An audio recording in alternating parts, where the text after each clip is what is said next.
अहंकार पर सत्य की जीत। आपको किस बात का अहंकार है? पढ़े लिखे होने का, अपने आप को बड़ा आदमी मानने का, डॉक्टर बनने का? अहंकार किसी भी चीज का हो, लेकिन वो सत्य के सामने बहुत छोटा है। इसके के संदर्भ में मैं आपको एक कहानी सुना रहा हूँ। संध्या का समय था। डॉक्टर चड्ढा गोल्फ खेलने के लिए तैयार हो रहे थे। मोटर द्वार के सामने खड़ी थी कि दो कहार एक डोली लिए आते दिखाई दिए। डोली के पीछे एक बूढ़ा लाठी टेकता चला आता था। डोली औषधालय के सामने आकर रुक गई। बूढ़े ने धीरे धीरे आकर द्वार पर पड़ी हुई चिक से झांका। ऐसी साफ सुथरी जमीन पर पैर रखते हुए भय हो रहा था कि कोई घुड़कर न बैठे। डॉक्टर साहब को खड़े देखकर भी उसे कुछ कहने का साहस न हुआ। डॉक्टर साहब ने चिक के अंदर से गरज कर कहा, कौन है? क्या चाहता है? बूढ़े ने हाथ जोड़कर कहा, हुजूर, बड़ा गरीब आदमी हूँ, मेरा लड़का कई दिन से। डॉक्टर साहब ने सिगार जलाकर कहा, कल सवेरे आओ, हम इस वक्त मरीजों को नहीं देखते। बूढ़े ने घुटने टेक कर जमीन पर सिर रख दिया और बोला, दुहाई है सरकार की, लड़का मर जाएगा। हुजूर, 4 दिन से आंखें नहीं। डॉक्टर चड्ढा ने कलाई पर नजर डाली। केवल 10 मिनट समय और बाकी था। गोल्फ स्टिक खूंटी से उतारने हुए बोले, कल सवेरे आओ। कल सवेरे? ये हमारे खेलने का समय है। बूढ़े ने पगड़ी उतारकर चौखट पर रख दी और रोकर बोला, हुजूर, एक निगाह देख ले, बस एक निगाह। लड़का हाथ से चला जाएगा हुजूर। 7 लड़कों में यही एक बच रहा है हुजूर। हम दोनों आदमी रो रो कर मर जाएंगे। सरकार आपकी बढ़ती होए। दीनबंधु ऐसे उजड़े देहाती यहाँ प्रायः रोज आया करते थे। डॉक्टर साहब उनके स्वभाव से खूब परिचित थे। कोई कितना ही कुछ कहे, पर वे अपनी ही रट लगाते जाएंगे, किसी की सुनेंगे नहीं। धीरे से चिक उठाई और बाहर निकलकर मोटर की तरफ चले। बूढ़ा ये कहता हुआ उनके पीछे दौड़ा, सरकार, बड़ा धर्म होगा। हुजूर, दया कीजिए, बड़ा दीन दुखी हूँ, संसार में कोई और नहीं है बाबूजी। मगर डॉक्टर साहब ने उसकी ओर मुंह फेर कर देखा तक नहीं। मोटर पर बैठकर बोले, कल सवेरे आना। मोटर चली गई। बूढ़ा कई मिनट तक मूर्ति की भांति निश्चल खड़ा रहा। संसार में ऐसे मनुष्य भी होते हैं जो अपने आमोद प्रमोद के आगे किसी की जान की भी परवाह नहीं करते। शायद इसका उसे अब भी विश्वास न आता था। सभ्य संसार इतना निर्मम, इतना कठोर है, इसका ऐसा मर्मवेदी अनुभव अब तक न हुआ था। वो उन पुराने जमाने की जीवों में था जो लगी हुई आग को बुझाने, मुर्दे को कंधा देने, किसी के छप्पर को उठाने और किसी कला को शांत करने के लिए सदैव तैयार रहते थे। जब तक बूढ़े को मोटर दिखाई दी, वह खड़ा तकतकी लगाए उस ओर ताकता रहा। शायद उसे अब भी डॉक्टर साहब के लौट आने की आशा थी। फिर उसने कहारों से डोली उठाने को कहा। डोली जिधर से आई थी उधर ही चली गई। चारों ओर से निराश होकर वो डॉक्टर चड्ढा के पास आया था। इनकी बड़ी तारीफ सुनी थी। यहाँ से निराश होकर फिर वो किसी दूसरे डॉक्टर के पास न गया। किस्मत ठोक ली। उसी रात उसका हंसता खेलता 7 साल का बालक अपनी बाल लीला समाप्त करके इस संसार से सिधार गया। बूढ़े माँ बाप के जीवन का यही एक आधार था। इसी का मुंह देखकर जीते थे। इस दीपक के बुझते ही जीवन की अंधेरी रात भाया भाया करने लगी। बुढ़ापे की विशाल ममता टूटे हुए हृदय से निकलकर अंधकार आरत स्वर से रोने लगी। कई साल गुजर गए। डॉक्टर चड्ढा ने खूब यश और धन कमाया। उनके केवल 2 बच्चे हुए, एक लड़का और एक लड़की। लड़की का तो विवाह हो चुका था। लड़का कॉलेज में पढ़ता था। वही माता पिता के जीवन का आधार था। आज उसकी 20वीं सालगिरह थी। संध्या का समय था। हरी हरी घास पर कुर्सियां बिछी हुई थी। शहर के रईस और हुकूम एक तरफ, कॉलेज के छात्र दूसरी तरफ बैठे भोजन कर रहे थे। बिजली के प्रकाश से सारा मैदान जगमगा रहा था। मृणालिनी उसके पास आकर पूछा, क्यों कैलाश, तुम्हारे सांप कहाँ हैं? जरा मुझे दिखा दो। कैलाश ने उससे हाथ मिलाकर कहा, मृणालिनी, इस वक्त क्षमा करो, कल दिखा दूंगा। मृणालिनी ने आग्रह किया, जी नहीं, तुम्हें दिखाना पड़ेगा। मैं आज नहीं मानने की। तुम रोज कल कल करते हो। मृणालिनी और कैलाश दोनों सहपाठी थे। कैलाश को मृणालिनी की झेपी हुई सूरत को देखकर मालूम हुआ कि इस वक्त उनका इनकार वास्तव में उसे बुरा लगा है। जो ही प्रीति भोज समाप्त हुआ और गाना शुरू हुआ, उसने मृणालिनी और अन्य मित्रों को सांपों के दरबे के सामने ले जाकर महुआ बजाना शुरू किया। फिर एक एक खाना खोलकर एक एक सांप को निकालने लगा। वाह, क्या कमाल था। ऐसा जान पड़ता था कि वे कीड़े उसकी एक एक बात, उसके मन का एक एक भाव समझते हैं। किसी को उठा लिया, किसी को गर्दन में डाल लिया, किसी को हाथ में लपेट लिया। मृणालिनी बार बार मना करती कि इन्हें गर्दन में न डालो, दूर ही से दिखा दो, बस जरा नचा दो। कैलाश की गर्दन में सांपों को लिपटते देखकर उसकी जान निकली जाती थी। पछता रही थी कि मैंने व्यर्थ ही इनसे सांप दिखाने को कहा, मगर कैलाश एक न सुनता था। प्रेमिका के सम्मुख अपने सर्प कला प्रदर्शन का ऐसा अवसर पाकर वो कब चूकता। एक मित्र ने टीका की, दांत तोड़ डाले होंगे। कैलाश हंसकर बोला, दांत तोड़ डालना मदारियों का काम है, किसी के दांत नहीं तोड़ गए, कहिए तो दिखा दूं। कहकर उसने एक काले सांप को पकड़ लिया और बोला, मेरे पास इससे बड़ा और जहरीला सांप दूसरा नहीं है। अगर किसी को काट ले तो आदमी आनन फानन में मर जाए, लहर भी न आए। इसके कांटे पर मंत्र नहीं, इसके दांत दिखा दूं। मृणालिनी ने उसका हाथ पकड़कर कहा, नहीं नहीं कैलाश, ईश्वर के लिए इसे छोड़ दो, तुम्हारे पैरों पड़ती हूँ। इस पर एक दूसरे मित्र बोले, मुझे तो विश्वास नहीं आता, लेकिन तुम कहते हो तो मान लूंगा। कैलाश ने सांप की गर्दन पकड़कर कहा, नहीं साहब, आप आंखों से देखकर मानिए। दांत तोड़कर वश में किया तो क्या सांप बड़ा समझदार होता है। अगर उसे विश्वास हो जाए कि इस आदमी से मुझे कोई हानि न पहुंचेगी तो वो उसे हरगिज न काटेगा। मृणालिनी ने जब देखा कि कैलाश पर इस वक्त भूत सवार है तो उसने ये तमाशा न करने के विचार से कहा, अच्छा भाई, अब यहाँ से चलो। देखा, गाना शुरू हो गया है, आज मैं भी कोई चीज सुनाऊंगी।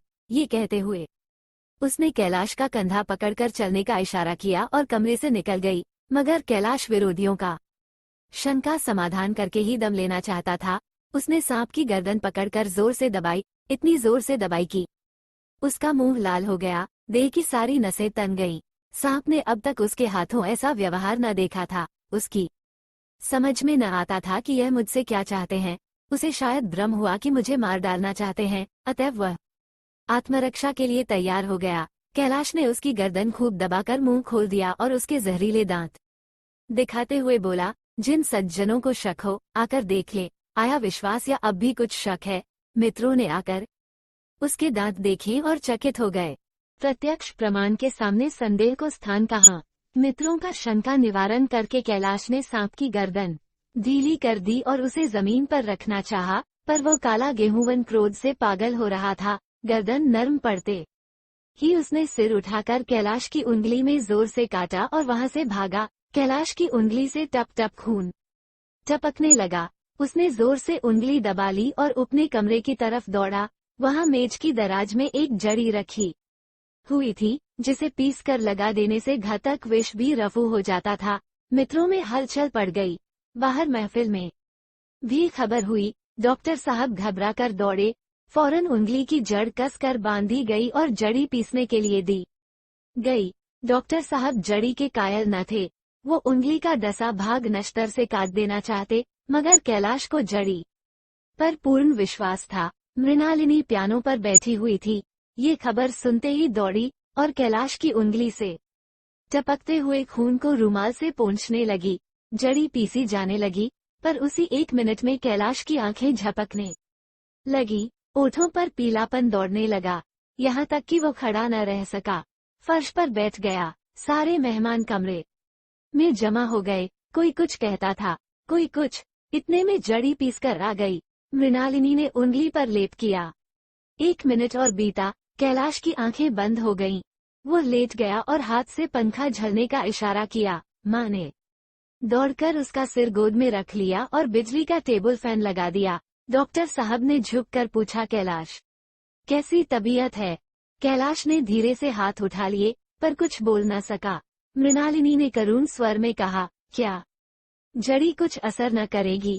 डॉक्टर साहब ने सिर पकड़कर कहा, क्या बतलाऊं, मैं इसकी बातों में आ गया।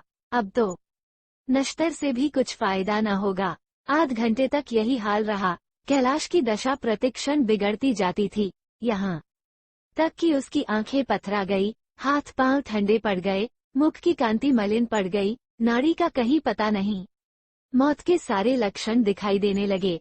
घर में कोहराम मच गया। मृणालिनी एक और सिर पीटने लगी। माँ अलग पछाड़े खाने लगी। डॉक्टर चड्ढा को मित्रों ने पकड़ लिया, नहीं तो वो नश्तर अपनी गर्दन पर मार लेते। एक महाशय बोले, कोई मंत्र झाड़ने वाला मिले तो संभव है अब भी जान बच जाए। एक मुसलमान सज्जन ने इसका समर्थन किया। अरे साहब, कब्र में पड़ी हुई लाशें जिंदा हो गई हैं, ऐसे ऐसे बाकमाल पड़े हुए हैं। डॉक्टर चड्ढा बोले, मेरी अक्ल पर पत्थर पड़ गया था कि इसकी बातों में आ गया, नश्तर लगा देता तो यह नौबत ही क्यों आती। बार बार समझाता रहा कि बेटा सांप न पालो, मगर कौन सुनता था। बुलाइए, किसी झाड़ फूंक करने वाले ही को बुलाइए, मेरा सब कुछ ले ले, मैं अपनी सारी जायदाद उसके पैरों पर रख दूंगा, लंगोटी बांधकर घर से निकल जाऊंगा, मगर मेरा कैलाश, मेरा प्यारा कैलाश उठ बैठे, ईश्वर के लिए किसी को बुलवाए। एक महाशय का किसी झाड़ने वाले से परिचय था, वो दौड़कर उसे बुला लाए, मगर कैलाश की सूरत देखकर उसे मंत्र चलाने की हिम्मत न पड़ी। बोला, अब क्या हो सकता है सरकार, जो कुछ होना था हो चुका। अरे मूर्ख, ये क्यों नहीं कहता कि जो कुछ न होना था वो कहाँ हुआ। माँ बाप ने बेटे का सेहरा कहाँ देखा। मृणालिनी का कामना तरु क्या पल्लव और पुष्प से रंजित हो उठा। मन के वो स्वर्ण स्वप्न जिनसे जीवन आनंद का स्रोत बना हुआ था, क्या पूरे हो गए। जीवन के नृत्यमय तारिका मंडित सागर में आमोद की बहार लूटते हुए क्या उनकी नौक जलमग्न नहीं हो गई। जो न होना था वो हो गया। वही हरा भरा मैदान था, वही सुनहरी चांदनी एक नी शब्द संगीत की भांति प्रकृति पर छाई हुई थी। वही मित्र समाज था, वही मनोरंजन के सामान थे, मगर जहाँ हास्य की ध्वनि थी वहाँ करुण क्रंदन और अश्रु प्रवाह था। शहर से कई मील दूर एक छोट से घर में एक बूढ़ा और बुढ़िया अगीठी के सामने बैठे जाड़े की रात काट रहे थे। बूढ़ा नारियल पीता था और बीच बीच में खांसता था। बुढ़िया दोनों घुटनियों में सिर डाले आग की ओर ताक रही थी। एक मिट्टी के तेल की कुप्पी ताक पर जल रही थी। घर में न चारपाई थी न बिछौना, एक किनारे थोड़ी सी पुआल पड़ी हुई थी। इसी कोठरी में एक चूल्हा था। बुढ़िया दिन भर उपले और सूखी लकड़ियां बटोरती थी। बूढ़ा रस्सी बटकर बाजार में बेच आता था। यही उनकी जीविका थी। उन्हें न किसी ने रोते देखा न हंसते। उनका सारा समय जीवित रहने में कट जाता था। मौत द्वार पर खड़ी थी, रोने या हंसने की कहाँ फुर्सत। बुढ़िया ने पूछा, कल के लिए सन तो है नहीं, काम क्या करोगे। जाकर झगड़ू साह से 10 सेर सन उधार लाऊंगा। उसके पहले के पैसे तो दिए ही नहीं, और उधार कैसे देगा। न देगा न सही। घास तो कहीं नहीं गई। दोपहर तक क्या 2 आने की भी न काटूंगा। इतने में एक आदमी ने द्वार पर आवाज दी, भगत भगत क्या सो गए, जरा किवाड़ खोलो। भगत ने उठकर किवाड़ खोल दिए। एक आदमी ने अंदर आकर कहा, कुछ सुना। डॉक्टर चड्ढा बाबू के लड़के को सांप ने काट लिया। भगत ने झोंक कर कहा, चड्ढा बाबू के लड़के को। वही चड्ढा बाबू है ना, जो छावनी में बंगले में रहते हैं। हाँ हाँ वही। शहर में हल्ला मचा हुआ है, जाते हो तो जाओ, आदमी बन जाओगे। बूढ़े ने कठोर भाव से सिर हिलाकर कहा, मैं नहीं जाता, मेरी बला जाए। वही चड्ढा है, खूब जानता हूँ। भैया लेकर उन्हीं के पास गया था, खेलने जा रहे थे। पैरों पर गिर पड़ा कि एक नजर देख लीजिए, मगर सीधे मुंह से बात तक न की। भगवान बैठे सुन रहे थे। अब जान पड़ेगा कि बेटे का गम कैसा होता है। कई लड़के हैं। नहीं जी, यही तो एक लड़का था। सुना है, सबने जवाब दे दिया है। भगवान बड़ा कारसाज है। उस वक्त मेरी आंखें से आंसू निकल पड़े थे, पर उन्हें तनिक भी दया न आई थी। मैं तो उनके द्वार पर होता तो भी बात न पूछता। तो न जाओगे, हमने जो सुना था सो कह दिया। अच्छा किया, अच्छा किया। कलेजा ठंडा हो गया, आंखें ठंडी हो गईं, लड़का भी ठंडा हो गया होगा। तुम जाओ, आज चैन की नींद सोऊंगा। बुढ़िया से, जरा तंबाकू ले ले, एक चिलम और पीऊंगा, अब मालूम होगा लाला को सारी साहबी निकल जाएगी। हमारा क्या बिगड़ा। लड़के के मर जाने से कुछ राज तो नहीं चला गया। जहाँ 6 बच्चे गए थे वहाँ एक और चला गया। तुम्हारा तो राज सुना हो जाएगा। उसी के वास्ते सबका गला दबा दबा कर जोड़ा था न। अब क्या करोगे। एक बार देखने जाऊंगा, पर कुछ दिन बाद मिजाज का हाल पूछूंगा। आदमी चला गया। भगत ने किवाड़ बंद कर लिए, तब चिलम पर तंबाकू रखकर पीने लगा। बुढ़िया ने कहा, इतनी रात गए जाड़े पाले में कौन जाएगा। अरे दोपहर ही होता तो मैं न जाता। सवारी दरवाजे पर लेने आती तो भी न जाता। भूल नहीं गया हूँ। पन्ना की सूरत आंखों में फिर रही है। इस निर्दयी ने उसे एक नजर देखा तक नहीं। क्या मैं न जानता था कि वो न बचेगा? खूब जानता था। चड्ढा भगवान नहीं थे कि उनके एक निगाह देख लेने से अमृत बरस जाता। नहीं, खाली मन की दौड़ थी। अब किसी दिन जाऊंगा और कहूंगा, क्यों साहब, कहिए, क्या रंग है दुनिया? बुरा कहेगी, कहे, कोई परवाह नहीं। छोटे आदमियों में तो सब ऐब हैं, बड़ों में कोई ऐब नहीं होता, देवता होते हैं। भगत के लिए ये जीवन में पहला अवसर था कि ऐसा समाचार पाकर वो बैठा रह गया हो। 80 वर्ष के जीवन में ऐसा कभी न हुआ था कि सांप की खबर पाकर वह दौड़ न गया हो। माघ पूस की अंधेरी रात, चैत बैसाख की धूप और लू, सावन भादों की चढ़ी हुई नदी और नाले, किसी की उसने कभी परवाह न की। वो तुरंत घर से निकल पड़ता था। स्वार्थ, निष्काम, लेन देन का विचार कभी दिल में आया नहीं। ये सा काम ही न था। जान का मूल्य कौन दे सकता है? यह एक पुण्य कार्य था। सैकड़ों निराशों को उसके मंत्रों ने जीवन दान दे दिया था, पर आप वह घर से कदम नहीं निकाल सका। ये खबर सुनकर सोने जा रहा है।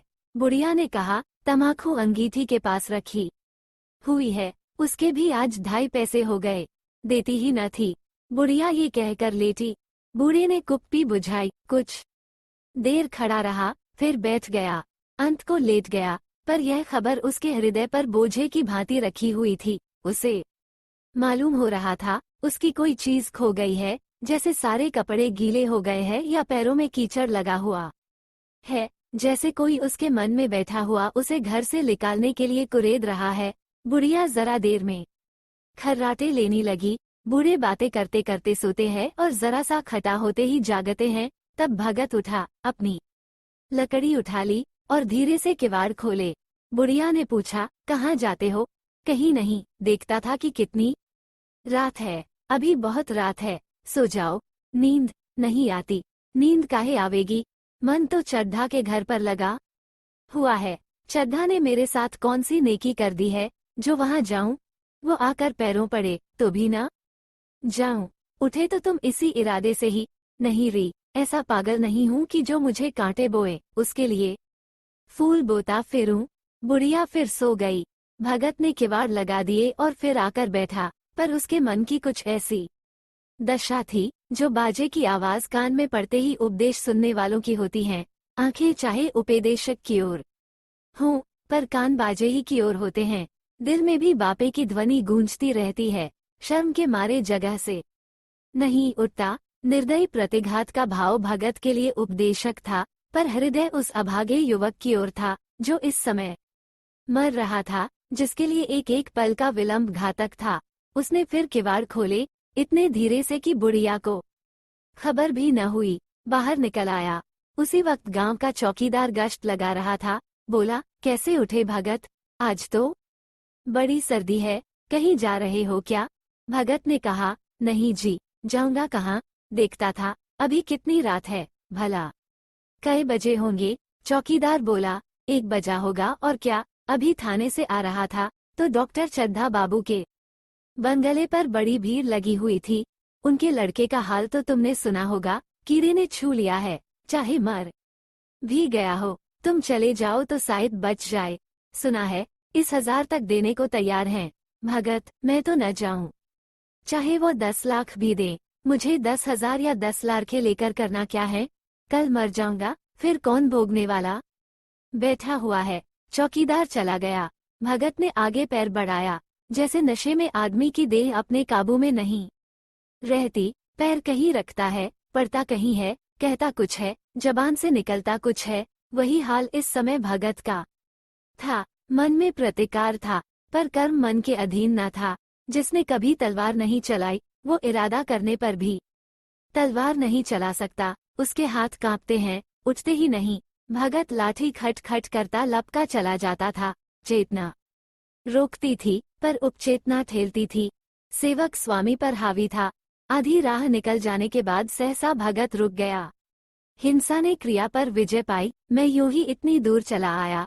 इस जाड़े पाले में मरने की मुझे क्या पड़ी थी? आराम से सोया क्यों नहीं? नींद न आती, न सही। 2-4 भजन ही गाता। व्यर्थ इतनी दूर दौड़ा आया। चड्ढा का लड़का रहे या मरे, मेरी कला से मेरे साथ उन्होंने ऐसा कौन सा सलूक किया था कि मैं उनके लिए मरूं। दुनिया में हजारों मरते हैं, हजारों जीते हैं, मुझे किसी के मरने जीने से मतलब। मगर उपचेतन ने अब एक दूसरा रूप धारण किया, जो हिंसा से बहुत कुछ मिलता जुलता था। वह झाड़ फूंक करने नहीं जा रहा है, वह देखेगा कि लोग क्या कर रहे हैं। डॉक्टर साहब का रोना पीटना देखेगा, किस तरह सिर पीटते हैं, किस तरह पछाड़े खाते हैं। वे लोग तो विद्वान होते हैं, सबर कर जाते होंगे। हिंसा भाव को यूं धीरज देता हुआ वह फिर आगे बढ़ा। इतने में दो आदमी आते दिखाई दिए। दोनों बातें करते चले आ रहे थे। चड्ढा बाबू का घर उजड़ गया। वही तो एक लड़का था। भगत के कान में यह आवाज पड़ी। उसकी चाल और भी तेज हो गई। थकान के मारे पांव न उठते थे। शिरोभाग इतना बड़ा जाता था, मानो अब मुंह के बल गिर पड़ेगा। इस तरह वह कोई 10 मिनट चला होगा कि डॉक्टर साहब का बंगला नजर आया। बिजली की बत्तियां जल रही थीं, मगर सन्नाटा छाया हुआ था। रोने पीटने की आवाज भी न आती थी। भगत का कलेजा धक धक करने लगा। कहीं मुझे बहुत देर तो नहीं हो गई। वह दौड़ने लगा। अपनी उम्र में वो इतना तेज कभी न दौड़ा था। बस यही मालूम होता था, मानो उसके पीछे मौत दौड़ी आ रही है। 2 बज गए थे। मेहमान विदा हो गए। रोने वालों में केवल आकाश के तारे रह गए थे, और सभी रो रो कर थक गए थे। बड़ी उत्सुकता के साथ लोग रह रह आकाश की ओर देखते थे कि किसी तरह सुबह हो और लाश गंगा की गोद में दी जाए। सहसा भगत ने द्वार पर पहुंचकर आवाज दी। डॉक्टर साहब समझे कोई मरीज आया होगा। किसी और दिन उन्होंने उस आदमी को दुत्कार दिया होता, मगर आज बाहर निकल आए।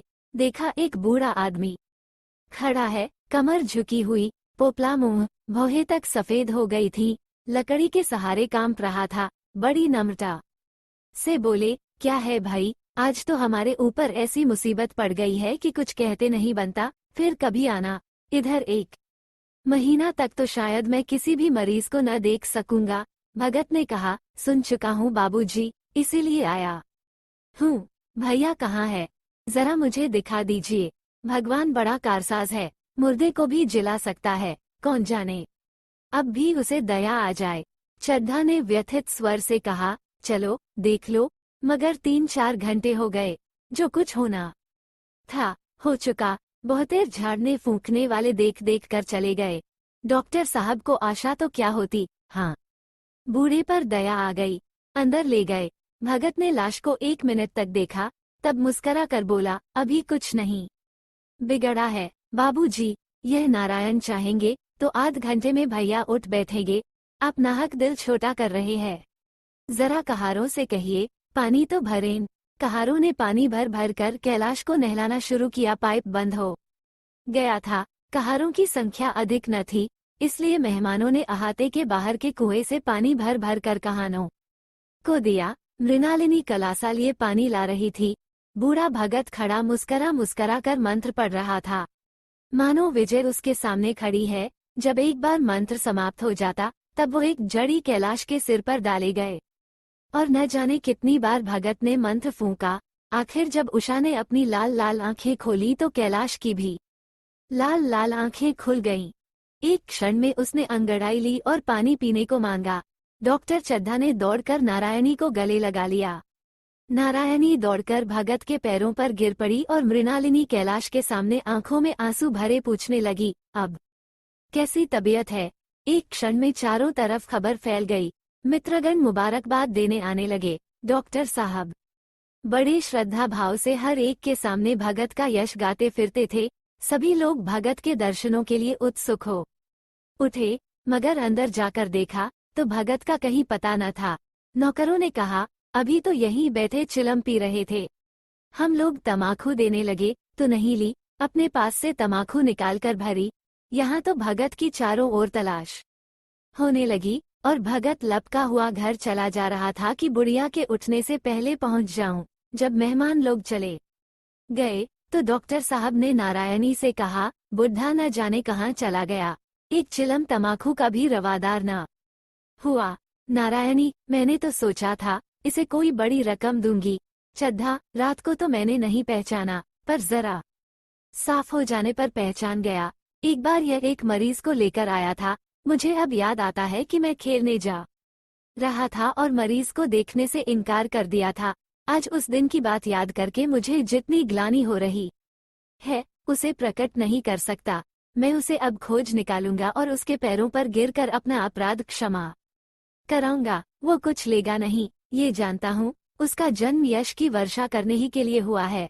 उसकी सज्जनता ने मुझे ऐसा आदर्श दिखा दिया है जो अब से जीवन पर्यंत मेरे सामने रहेगा। फ्रेंड्स, यह कहानी कैसी लगी आप अपने कमेंट्स के द्वारा हमें अवश्य बताएं। ये कहानी पसंद आने पर लाइक और शेयर करें। ऐसी ही और इंस्पायरिंग स्टोरी के लिए सब्सक्राइब कर लें। थैंक्स।